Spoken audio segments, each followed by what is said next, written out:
Hello and welcome to the Fenland Chat Hour. I'm producer Dave and we're joined today by Amanda. Hello, producer Dave. Hello Amanda, how are you today?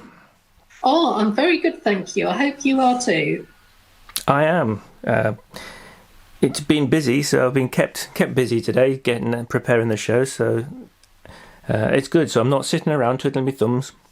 No. No, lots have happened. We've got lots to talk about today.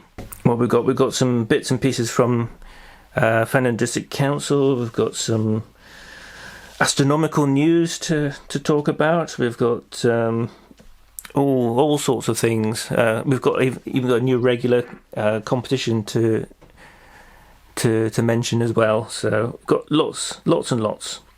So what we'll do is our usual news and updates. So I'll hand straight over to Amanda. Right, okay. Thank you, David. Well, first of all, we have got Action Fraud. The Action Fraud line have given notifications that people are being telephoned by scammers saying that they're from Public Health England, asking if they've received their letters from the government. This is mainly older people and vulnerable people. And they're then asking if everybody's got help from family or friends. And they're using it as an opportunity to gain personal information, which is really unpleasant. Yeah, Action Fraud. Yes, yeah. And Action Fraud are also saying that scams are on the increase online. Scammers are setting up shops and saying that vital equipment such as face masks are available for sale, but they don't actually exist.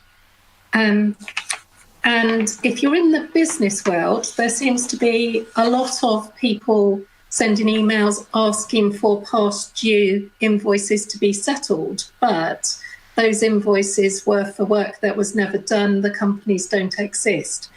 And no doubt the invoices themselves carry a virus. So don't open them. If you receive an email asking for funds for an unsettled invoice, check your sales ledger before opening anything you don't recognise. Do you think that's good advice, David? I think so, yes. Don't go into the websites because quite a lot of these websites have got viruses as well. So if there's a number on the message, it might even be worth checking the phone number first. Just do it like an online check for the company and using one of these like scam busters and things.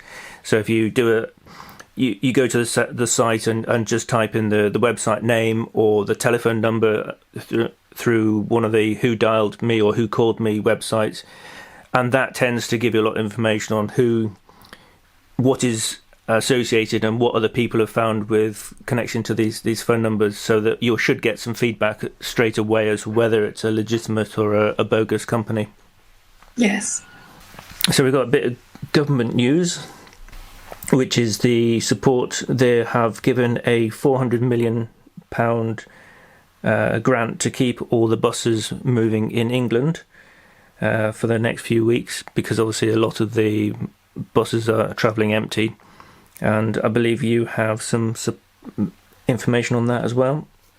Yes, thank you, David. Stagecoach, our local bus operator, are asking people to respect the physical distancing rules by trying to sit on your own on a bus if possible. And when making payment, please pay by contactless payment if you're able to. Brilliant, that's good news. It's good to know that they are carrying on. It is a concern when you see all the buses driving empty and you think, well, that's going to stop. But it is a lifeline for a lot of people around here.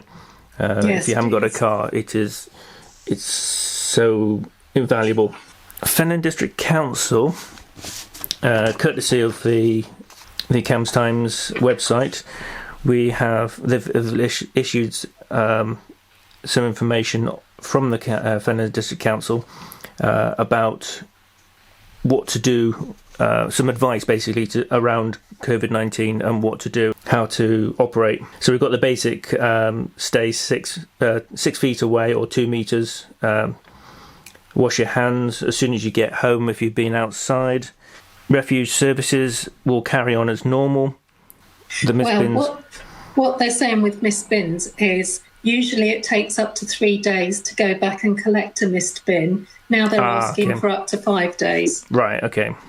If you go onto the website, they've got lots of telephone numbers to contact for customer service centres, community hubs. There's phone numbers and website addresses for there. If you're a resident and need help with food and shopping and collections, they can provide details for local voluntary services who can help you. If you are a resident who are able to offer help, the FDC is asking for a register of volunteers, and there's got a website there which is through cambridgeshire.gov.uk. So there's details on there. Just a reminder that parks may be open, but the play areas are closed, and not to hang around or have picnics in parks as well, because you will be moved on. Committee meetings have been postponed. A lot of events have been postponed, including St George's Fair, and now, as we've just heard, the Chatteris Midsummer Festival has now officially been cancelled. FDC have made temporary changes to taxi licensing procedures, and they're not accepting new applications at the moment, but have put revised procedures in place for renewals. And the Wisbeach Yacht Club, Crab Marsh Boatyard and Cross Keys Marina is closed to leisure and recreation vehicles. And food businesses, FDC are getting number of inquiries from businesses asking whether they can able to stay open. The government has produced a full list of types of businesses that can stay open and must stay closed. More information on the coronavirus business advice page. So that's from them. The last bit from this is some times for NHS and social care workers.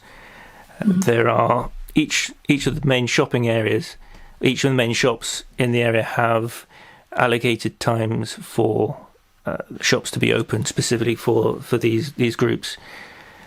So we'll go through the list, and we'll start off with Asda. So from 8 till 9, they're open, and as long as you produce with your badge.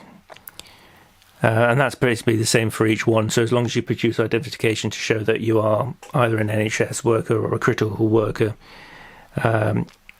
So we have Aldi from 9:30 till 10:30 on Sundays. So Asda, I think that's every day. Iceland is 9 till 10 every day.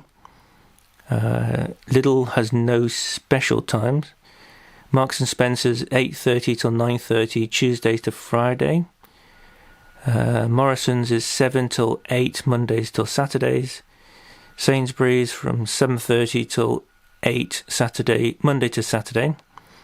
And Tesco's, and not the express stores, are open from 9 till 10 on Sundays. And Waitrose will hold back products for NHS staff to ensure they have access to buy them no matter the time of day, as long as you produce the badge. So that's the main thing. Just remember to have your identification when you go. That's helpful.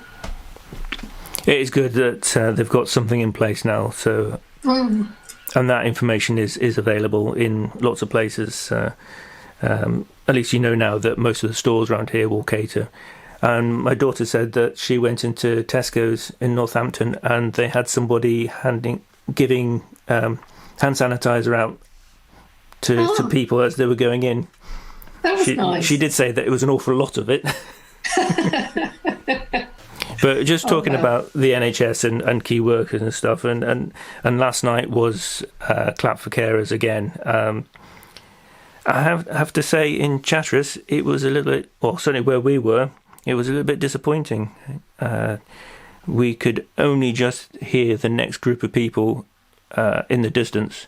So our end of Chatteris was very, very quiet. I was really disappointed that not many people came out. I know it has been thoroughly supported throughout the UK by lots of people, and I guess lots of bigger towns and larger residential areas.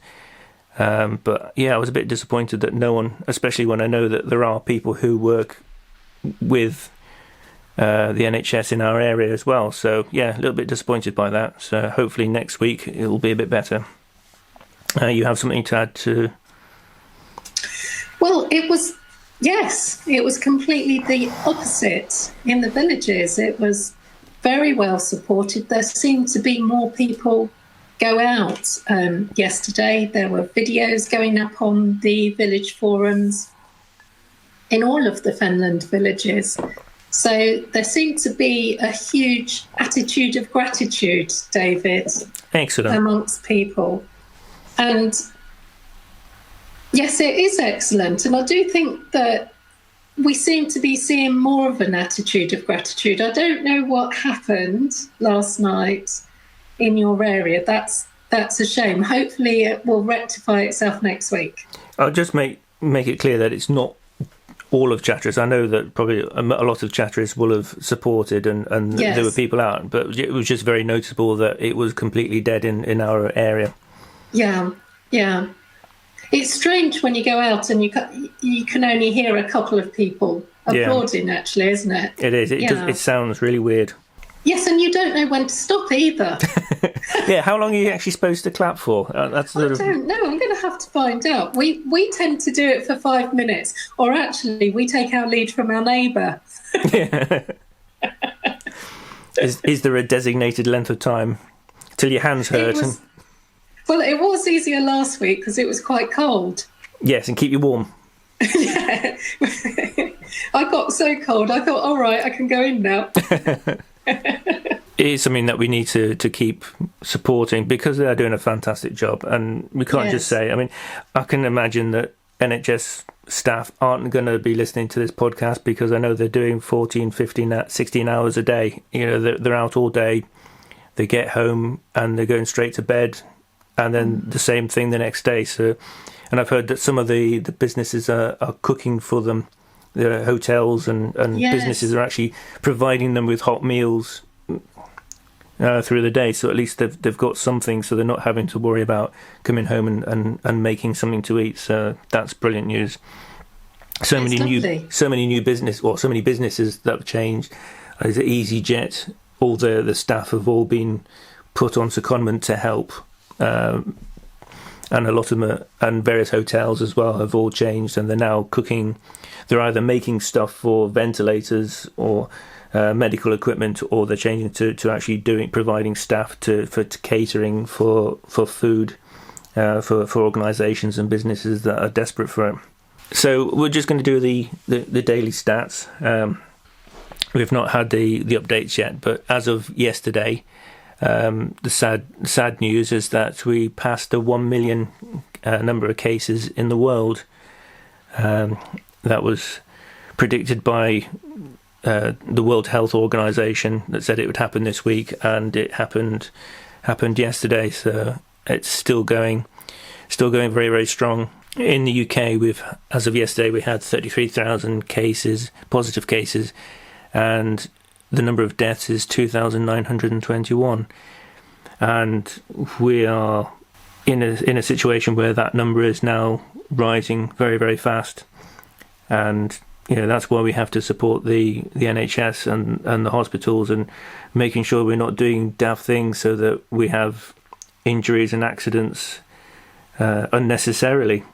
So we're not draining away the resources where these hospitals are going to be flooded with cases over the next couple of weeks, which is this is going to be the tough part now.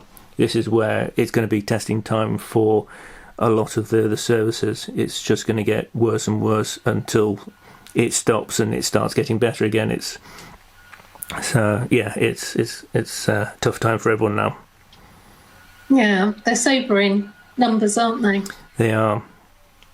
It is, and the fact that sort of, we hear about Spain and Germany and Italy having horrendous numbers, and we're catching up, and we're about to overtake Iran, and they had quite a serious problem as well, and it's still going up, but not as fast. And a couple of other countries, we are catching up, or certainly keeping pace with them, and it's not good. So you have to really think of the families that are losing their loved ones as well, don't you? Because the whole funeral system now, you can't grieve the way you used to be able to grieve. It's devastating, really. It is. There's a lot of families who are just not getting the chance to say goodbye to loved ones and friends and family, because they're not allowed into the wards, and it's just horrific. I mean, I was reading one interview from a minister in America, and he was saying, he was fine, he was unwell, and then he got better, and he felt better, so he went on back to work, and I said within a couple of days he then just suddenly collapsed. And it's just that the severity, the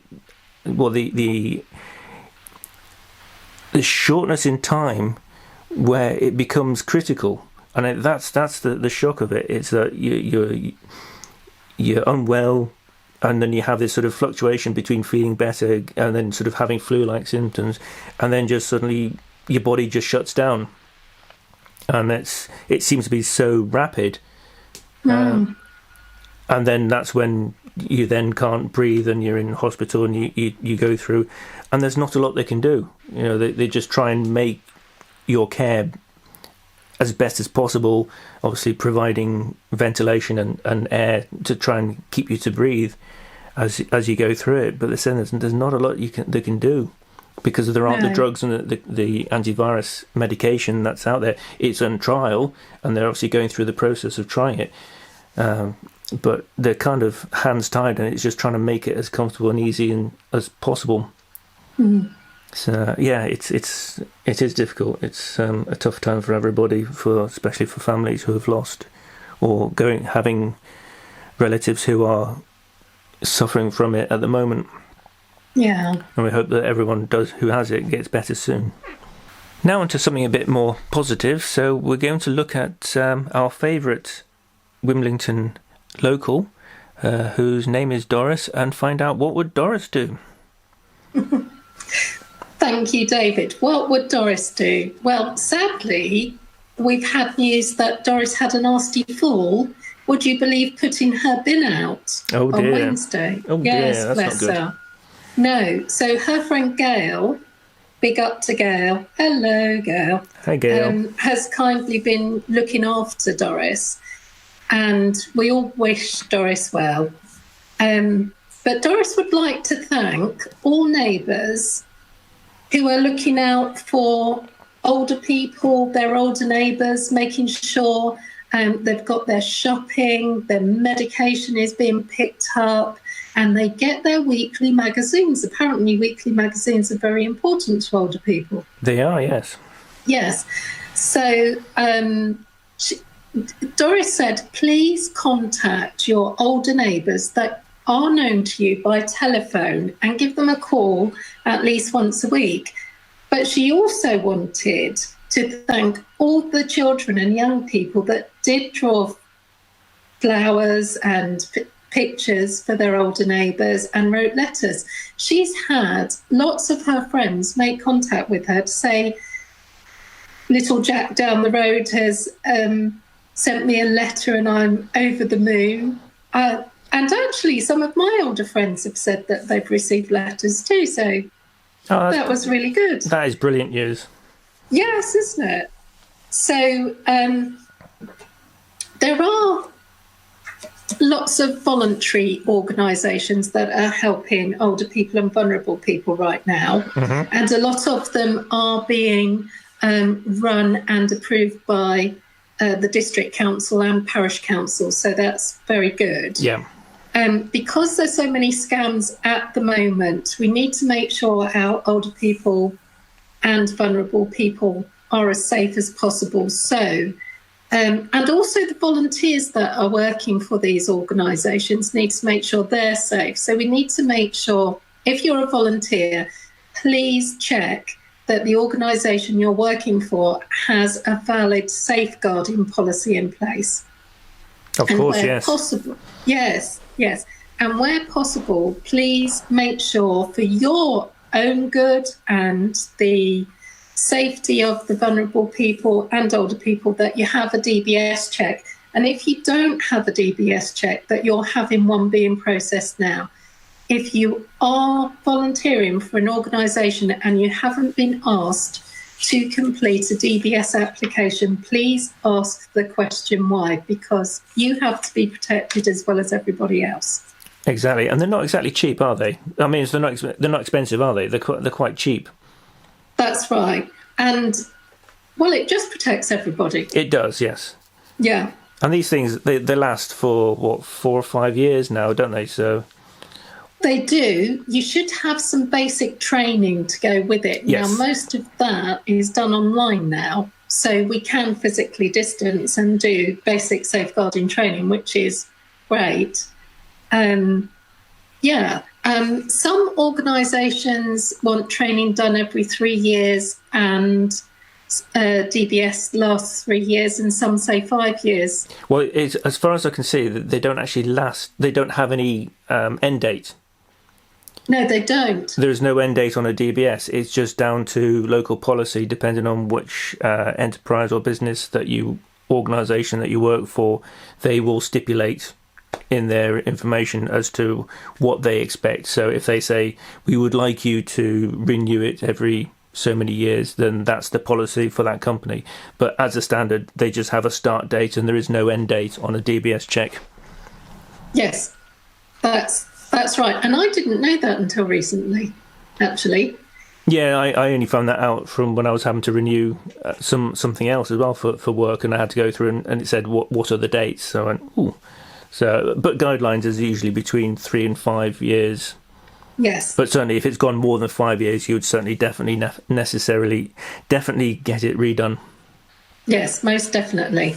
Most definitely. So, we have had some questions for Doris. Okay. Claire Hall has asked a question of Doris. She says, and this is quite true, that there's so much information coming at us right now, her mind's not switching off, and she wants to know what Doris would do to help switch her mind off with all the worry that's going on. Her mind's whirring around and around and around. Yeah. So Doris has said, this is an interesting question to her, because Doris has a certain genre of film that she particularly likes watching, and she's decided she needs a distraction. So she's going to start trying different genres of films to see if she can get into them, and also books in reading as well. Well, you've got like the top 100 films, and you've also got all the Oscar-winning films as well, and quite often they do them on various film packages. So it's worth getting a list of maybe like the top 100 films and just start working your way through them. I think that's a great idea, David. And make yourself watch them as well, because I must admit I've had to watch films recently that I certainly wouldn't have thought or intended to watch, and I've actually walked away quite a few British films and I've gone, oh, that's actually quite interesting. It's quite fascinating. It's quite well made and really enjoyable, but it wouldn't necessarily be the type of film that I would have gone out to watch. Yes. With the exception of musicals, I'm not a big fan of musicals. Oh, yes, I love a musical. That's because I can't sing.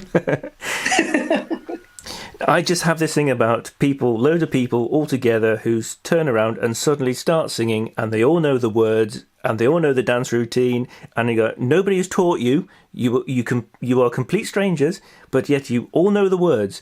It's just. It just can't. It just doesn't work for me. Sorry. So It's not no real. Moulin Rouge. No Moulin Rouge for you then, David. No. None of them.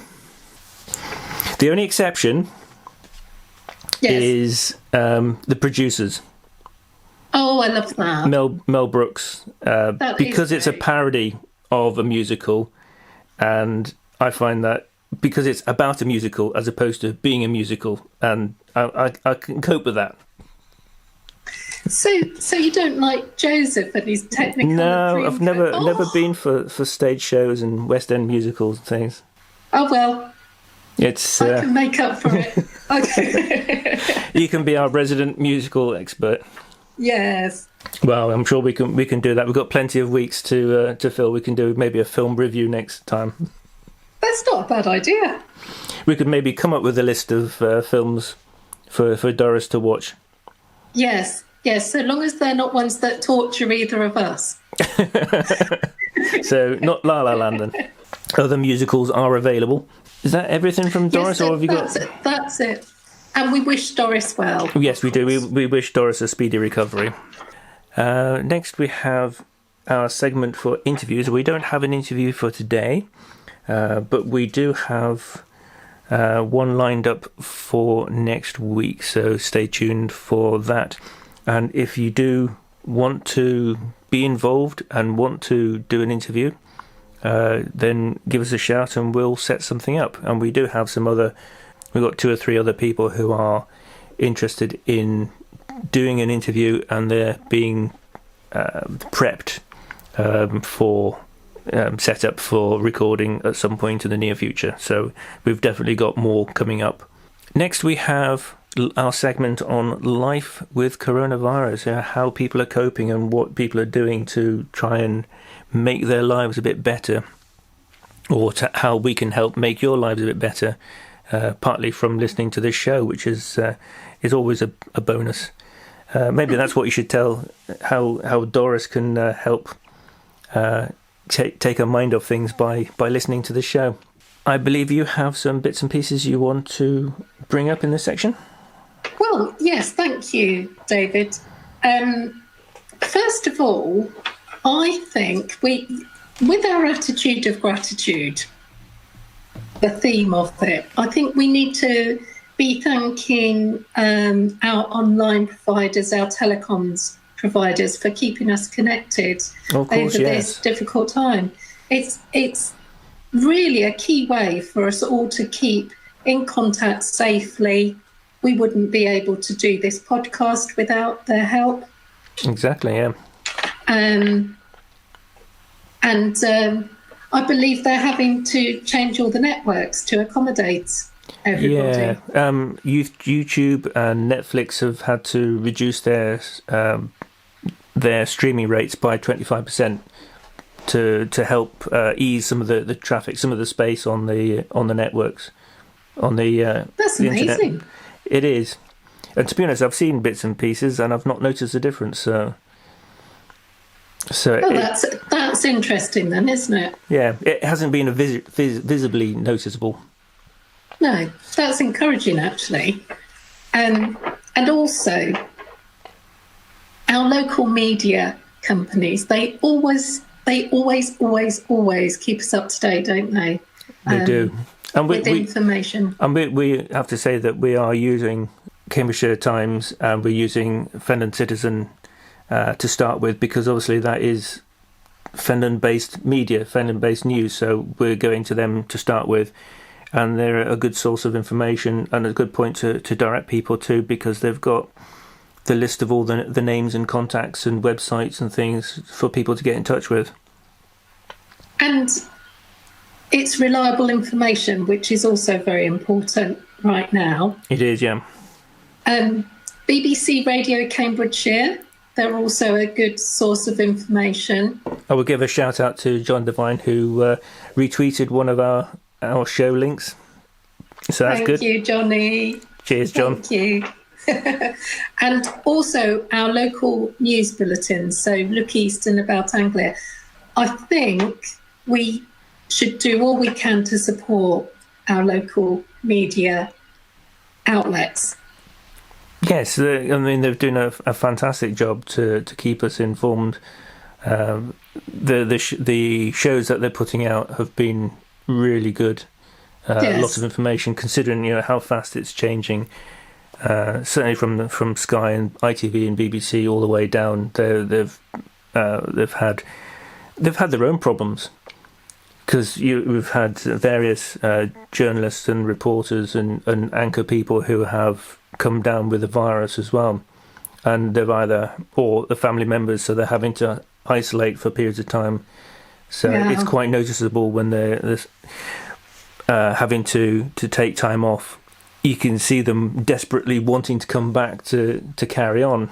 Yes, it's a big shout out to all the media sources and the supporters to the infrastructure to the media for keeping everybody, giving them the access to all the information and giving them access to all the online services that are out there.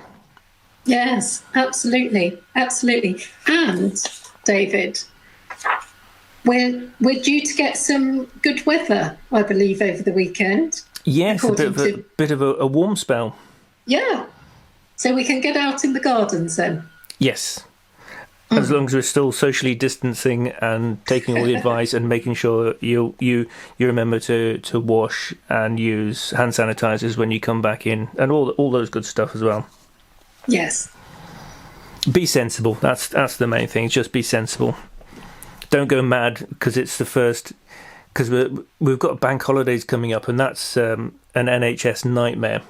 Because the first thing people do is DIY or gardening, and there's going to be sort of lots of power tool related injuries. So just be sensible and be careful, and just think about everybody else in the NHS while you're doing it, or before you do it. Yes, most definitely. Something that might be of interest, we've got some stargazing news. Now, I know that there's lots of stargazing activities going on. There's loads of things like satellite launches from SpaceX, and then you've got the International Space Station, which I believe is visible tonight. I think someone said 8:45, but it's going to be quite bright if the skies are clear, which they're at the moment. Then it's worth looking out there, because it's really bright. If the sun's in the right place, it's quite noticeable when it passes over, and you can wave to them and shout and clap and clap the astronauts as they go over. But one thing that's happening is Comet Atlas, which is passing the Earth this month, and is going to get closer and brighter over the next couple of weeks. So it will be visible with the naked eye, and will become quite prominent. It'll become one of the brightest things in the sky, sort of comparison with Mars and Venus as well. So you will see it, you will notice it. Some people are saying is it a portent because it's turned up at the same time as the coronavirus. So there's a long history of comets in association with activities going on, because you've got start off with the Bear Tapestry, haven't we? We've got the Halley's Comet there and various other things. So not trying to be a doomsayer or anything like that, but it is always funny that these things happen, and it's interesting. But if we do have any local astronomers in the Fenland area or Cambridgeshire area who may listen to this and think that they can or want to give us some insight into what is a comet, what makes up a comet, why we're seeing it, why is it so close, then they can get in touch, and we'll have an interview with them as well. So let us know what's going on, because it's good for the kids as well. It gives them something. It's another form of interest, while they're at home, and hopefully if they're in an area where they can see the sky without too much light pollution, it's another activity, another set of skills to learn, because it's always useful to know what the stars are and where they are. So if you ever get lost, yes, it is. You can navigate your way home. So yeah, if you want to have a chat about that, then get in touch. And we move on to the Fenland Business Awards. We've just seen that the nominations are now open for the awards for 2020. I think the actual ceremony, prize giving, is October, so it's still months away yet. But yeah, if you've got a business that you want to nominate for the award, then get over to the CAMS Times and look for details there. Okay, and back to you, Amanda, because you've got some information about local oil providers. Yes, I have. Thank you, David. There's a really good price on heating oil from boilerjuice.com. They've got an offer on for delivery on or before Friday, the 24th of April, for 176.22 plus VAT for 500 litres. And heating oil's never been that cheap for years, so that's a good deal. It is, yes, especially with the oil prices at the moment have come crashing down. I think we've noticed that the petrol stations the prices of petrol have come right down as well. So it's just when we don't need to go on long journeys. It is, yes, just when we don't need to go anywhere. Yes. Yeah. But yes, it's an ideal opportunity if you haven't post winter and you've used all your oil. Now would be a time to fill up and make sure that you've got reserves for that. Okay, well, we'll get into the end of the show. We've got one last little bit, a new feature which is called Name the TV Character. It's not a competition. There are no prizes. We don't get. There's no rewards offered for it. It's just a bit of fun. And if you can, during the episode, you see a character, a well-known character from a TV show or film, let me know what it is, what it's from, and if you get both of those right, we will pick a winner from the random collection, and we will name you in next episode. That's on brilliant. Monday. So yeah, if you see anything that resembles a TV character, so we'll do that each episode. We'll do a different character and see if you're paying attention. Cool. Well, that's it from me. I don't have any other information. Do you have any last words? Just quickly, Sunday is Palm Sunday. Mm-hmm.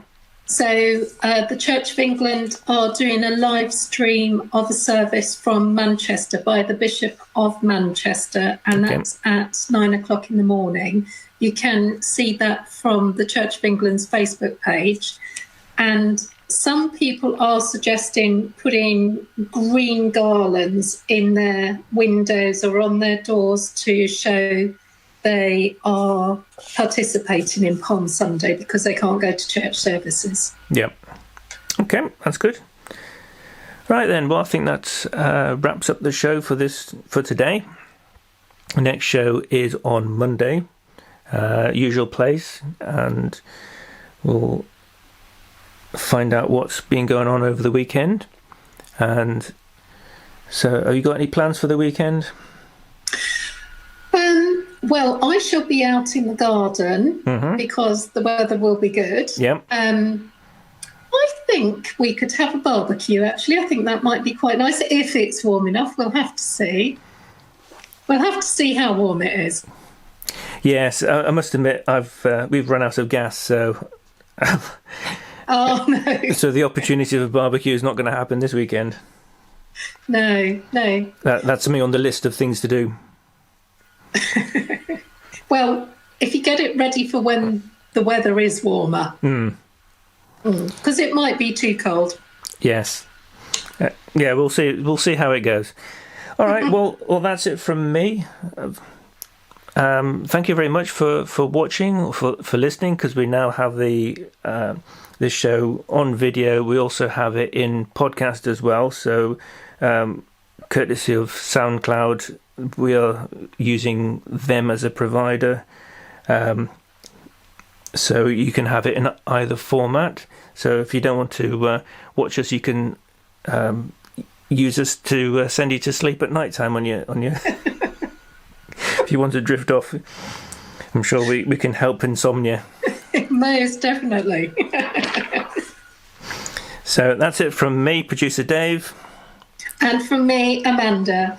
Thank you for listening. Thank you for watching. See you next week. Goodbye. Bye-bye.